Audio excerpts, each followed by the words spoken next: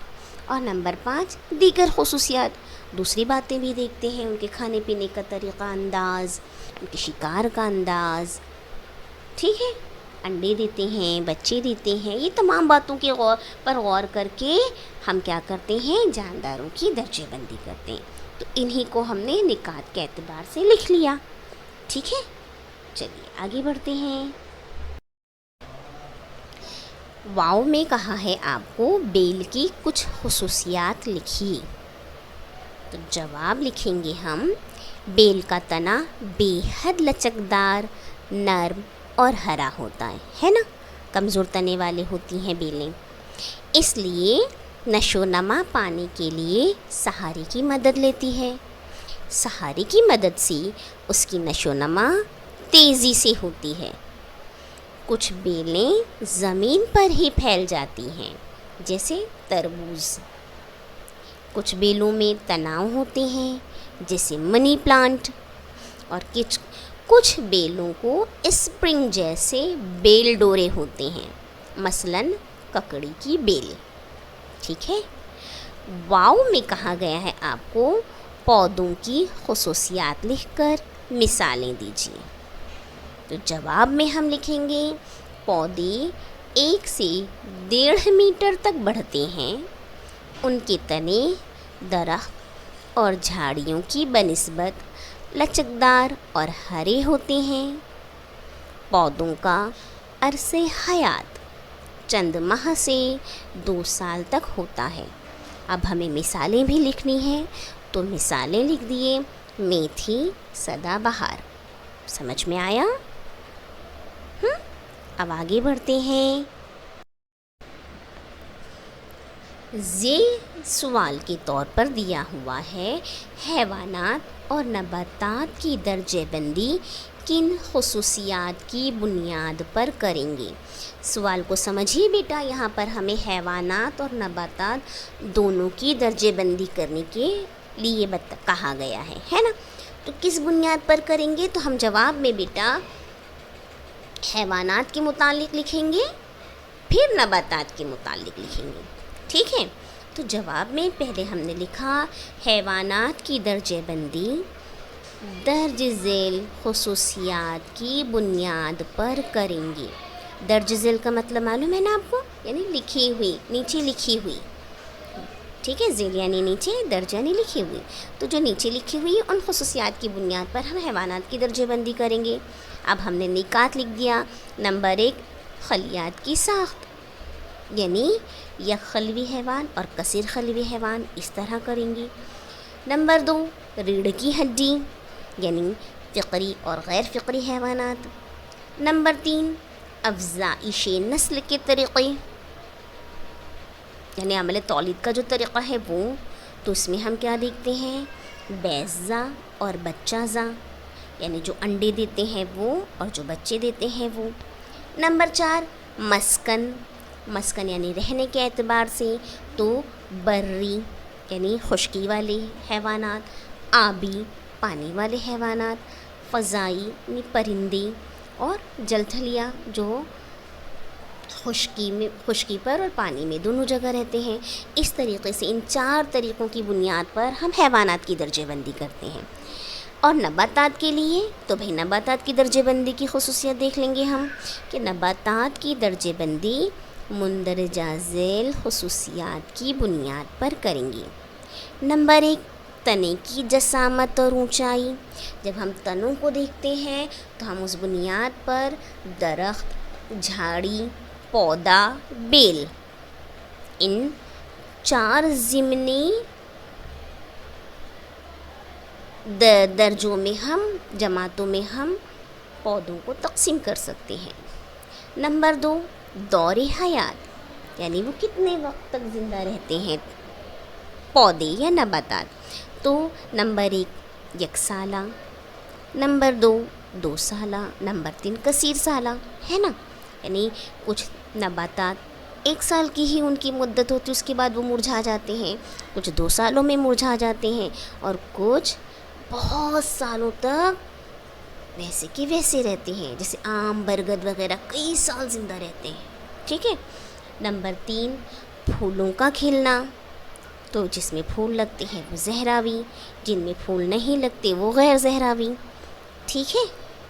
اور پھر چوتھا سے مسکن کے اعتبار سے تو بحری، آبی، دلدلی، فضائی، ریگستانی۔ بحری یعنی جو زمین پر ہوتے ہیں، آبی جو پانی میں ہوتے ہیں، دلدلی کچھ دلدلی علاقوں میں ہوتے ہیں نا، کمل جیسے یہ پھر فضائی کچھ پودے ایسے اڑتے رہتے ہیں نباتات، اور کچھ ریگستانی جیسے کیکٹس وغیرہ، ٹھیک ہے۔ ان بنیاد پر ہم حیوانات اور نباتات کی درجہ بندی کرتے ہیں، ٹھیک ہے۔ آئیے اگلے سوال کی طرف بڑھیں۔ میں کہا گیا ہے حیوانات کے جسم کی حفاظت کس وجہ سے ہوتی ہے؟ تو جواب لکھیں گے ہم، کچھ حیوانات کے جسم پر گھنے بال ہوتے ہیں، جیسے بھالو، برفانی ریچھ۔ کچھ جانوروں کے جسم پر سفنوں کی تہ ہوتی ہے، جیسے مچھلی، سانپ۔ کچھوے اور ٹرٹل کے جسم پر مضبوط خول ہوتا ہے، اس سے ان کی حفاظت ہوتی ہے۔ کچھ جانداروں کی حفاظت ان کے رنگوں کی وجہ سے ہوتی ہے، جیسے تتلی اور گرگٹ ماحول کے مطابق اپنا رنگ بدلتا ہے، جس کی وجہ سے اس کی حفاظت ہوتی ہے۔ کچھ جانداروں کا انداز مدافعانہ ہوتا ہے۔ مدافعانہ یعنی کیا؟ اللہ تعالیٰ نے ان کو اس طرح سے جسم عطا کیا ہے کہ وہ خود لڑ سکتے ہیں اپنے جسم کی ساخت کی مدد سے، جیسے خار پشت جانور۔ یہ خار پشت جانور کیا ہے بیٹا؟ اس کے جسم پر کانٹے کانٹے ہوتے ہیں، ٹھیک ہے، اور وہ کوئی اس کو پکڑنے جائے تو کانٹے اس کو چبھ جاتے ہیں، یا وہ کانٹوں سے ہی اپنا شکار کر لیتا ہے، اپنی ٹارگٹ کو مارتا ہے، اپنے کانٹے پھینک دیتا ہے، تو اس کی حفاظت اپنے خار پشت ہونے کی وجہ سے ہوتی ہے، یعنی انداز اس کا کیسا ہے؟ مدافعانہ۔ کچھ جانوروں کو حفاظت کی خاطر مخصوص اعضاء ہوتے ہیں، یہ تو ہمیں پتہ ہے، جیسے سینگ ہے نا، گائے، بیل، ان کو کیا ہوتی ہے؟ بکری وغیرہ کو سینگ ہوتی ہے، جس سے وہ اپنی حفاظت کر لیتے ہیں۔ مضبوط اور نوکدار ناخن، تیز دانت، جانوروں کو ہوتے ہیں نا یہ سب۔ اس طرح مختلف طریقوں سے حیوانات کے جسم کی حفاظت ہوتی ہے، ٹھیک ہے۔ تو اب یہ 6 سوالات ہم نے کر لیے کمپلیٹ۔ آپ کا جو 7واں سوال ہے بیٹا، وہ ہے اشکال بنائیے۔ اس میں کہا ہے پودے کی شکل بنا کر اس میں جڑ، تنا، پتے بنائیے۔ تو یہ سوال آپ خود حل کریں گے، تصویر آپ کی کتاب میں بنی ہوئی ہے، اسے دیکھیے اور اسے اپنے بیاض میں بنائیے۔ پودے کو صحیح طور پر نامزد کیجیے، یعنی جڑ کہاں ہے، تنا کہاں ہے، پتی کہاں ہے، پھول کہاں ہے وغیرہ، ٹھیک ہے۔ اور اچھی طریقے سے رنگ بھی بھر سکتے ہیں آپ، رنگوں کا استعمال کیجیے، بہت خوبصورت پیاری شکل بنائیے، اور اس سوال کو آپ اپنے طور پر حل کریں گے، ٹھیک ہے۔ امید ہے آپ کو پورا سبق اچھی طرح سے سمجھ میں آیا ہوگا، سوال جو آپ کس طرح لکھنا ہے نا۔ اپنا خیال رکھیے، اپنے گھر والوں کا خیال رکھیے، اپنی تعلیم کو برابر طور پر جاری رکھیے، ٹھیک ہے، ہاں چلیے، جزاکم اللہ خیر، اللہ حافظ۔